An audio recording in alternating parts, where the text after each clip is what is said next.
ஓம் come கணபதியே நம. அனைவருக்கும் அன்பு வணக்கம். கல்யாணமான புதுப்பெண் புவனா ஒரு மாத காலம் விருந்து விழா என்று சென்று விட்டு இன்றுதான் வேலைக்கு போகிறான் புவனாவின் கணவன் புவியரசன். மா டைம் ஆச்சுங்கம்மா, டிஃபன் ரெடியா கேட்டான் புவி.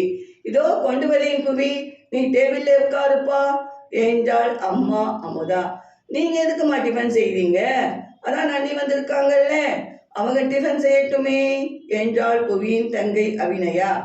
ஏய் அபி, புவனா புதுசு, அவளுக்கு அடுப்படி வேலையெல்லாம் தெரியுமான்னு தெரியலை. இதோ அமுதா தோசை சட்னி எல்லாம் கொண்டு வந்துட்டால, நீ சாப்பிடு புவி என்றார் புவியின் அப்பா அருண். எப்படியோ போங்க, எனக்கு என்ன என்று தன் ரூமுக்குள் சென்று விட்டாள் அபி. வாசலுக்கு வந்து வழி அனுப்பினாள் புவனா. என்னங்க, ஈவினிங் ஏழியதாக வாங்க என்றாள் புவனா. ஓகே பை புவனா என்ற புவி ஸ்கூட்டியில் கிளம்பி சென்றான். புவனா பணக்காரர் பத்மநாபனின் ஒரே செல்லப்பெண். பெரிய இடங்களிலிருந்து எல்லாம் மாப்பிள்ளைகள் புவனாவை பெண் கேட்டு வந்தனர்.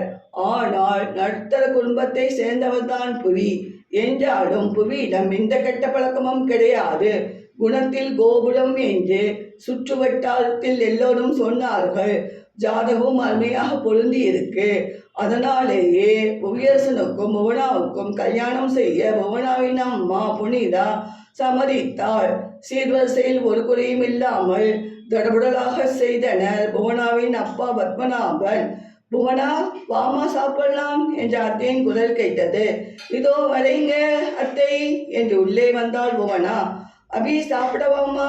என்னங்க வாங்க சாப்பிட என்று மகளையும் கணவனையும் அழைத்தாள் அமுதா. அண்ணி, உங்களுக்கு சமைக்க தெரியுமா கேட்டாள் அபிநயா. இல்லை அபி, எங்க வீட்டுல எல்லாத்துக்கும் ஆள் இருக்காங்க என்றாள் புவனா. இங்கே ஆள் யாருமே இல்லை, நீங்க சமைக்க கத்துக்கோங்க என்றாள் அபி. நானா என்றாள் புவனா. ஏய் அபி, நீ சும்மா இருக்க மாட்டியா அதட்டினார் அப்பா அருண். இந்த அம்மாவும் அப்பாவும் என்னை புவனாவுக்கு சப்போர்ட் பண்ணிட்டு என்னையே திட்டாங்களே, என்ன செய்வது என்ற சிந்தனையில் அப்படியே தூங்கிவிட்டாள் அபிநயா. சற்று நேரத்தில் அம்மா அமுதாவும் அப்பா அருணும் போனில் மாறி மாறி ரொம்ப சந்தோஷம், நாங்க ஏற்கனவே ஜாதகம் பார்த்துட்டோம், அவங்களுக்கு சம்மதம் என்று சொன்னால் இன்று மாலையே பெண் பார்க்க வர சொல்லுங்க, மற்றதை நேரில் பேசிக்கொள்ளலாம் என்று பேசிக்கொண்டு இருப்பதை கேட்டு அபியின் தூக்கம் கலைந்தது. மா, நீங்க யார்கிட்ட பேசுறீங்க என்று கேட்டாள் அபி. எல்லாம் நல்ல விஷயம்தான் அபி, நம்ம புரோக்கர் பழனி தான் பேசினார். மகேஷ் என்ற மேனேஜர் மாப்பிள்ளை நன்றாக இருக்கிறார் என்று அன்னைக்கு நீ கூட சொன்னியே அபி என்றாள் அம்மா அமுதா. ஆமாம்மா, அதுக்கு என்ன இப்போ கேட்டாள் அபி. அபி, அவங்க பையன் மகேஷுக்கு உன் ஜாதகம் சூப்பரா பொருந்தி இருக்காம், உன்னையும் போட்டோவிலேயே ரொம்ப பிடிச்சிருக்குன்னு சொல்றாங்க. அதான் இன்று மாலை அவங்களை உன்னை பெண் பார்க்க வர சொல்லிட்டோம் அபி என்றாள் அப்பா அருண். வெரி குட் நியூஸ் மாமா என்றால் கேட்டுக்கொண்டே வந்த புவனா. மாலை அபியை பெண் பார்க்க மாப்பிள்ளை மகேஷ் வீட்டார் வந்தனர். மகேஷ் வீட்டிற்கு ஒரே பையன், ஓரளவுக்கு நல்ல வசதியான குடும்பம்தான், சொத்து சுகம் வீடு வாசல் எல்லாம் நிறைய இருக்கு அவங்களுக்கு என்று புரோக்கர் பழனி சொல்லி இருந்தார்.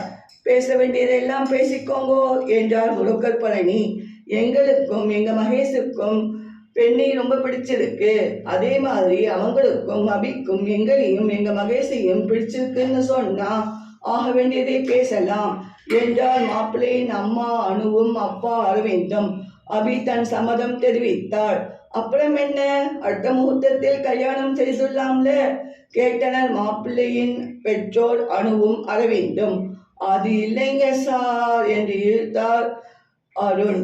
என்ன சார் மோர் என்று சொல்றீங்க, சும்மா சம்பந்தின்னு சொல்லுங்க என்றார் மாப்பிள்ளையின் அப்பா. இப்பத்தான் எங்க புவிக்கும் புவனாக்கும் கல்யாணமாகி 1 மாதம்தான் ஆகிறது, அதற்குள் அபிக்கு கல்யாணம் எப்படி செய்யறது என்றாள் அபியின் அம்மா அமுதா. மா பார்த்துக்கலாமா, சும்மா இருங்கம்மா என்றான் புவி. சிம்பிளா கோயிலே கல்யாணம் செய்துள்ளாமா கேட்டாள் அபியின் அப்பா அருண்.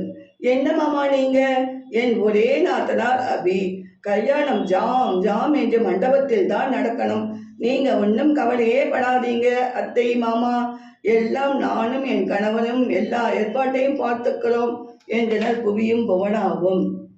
முகூர்த்த நாள் குறித்துவிட்டு சொல்கிறோம் என்று விடைபெற்று சென்றனர். மாப்பிள்ளை வீட்டார் அனைவரும். அபி புவனாவிடம் வந்தாள்.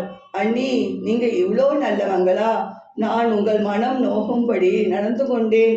ஐ எம் ரியலி சாரி அண்ணி என்றாள் அபி. உங்க அண்ணா ஆல்ரெடி உன்னை பற்றி சொல்லி இருந்தார். அதான் நீ பேசுவதையெல்லாம் நான் ஒன்றும் பெருசா எடுத்துக்கலை புவனா, எடுத்துக்கலை என்றாள் புவனா. இது வேறையா?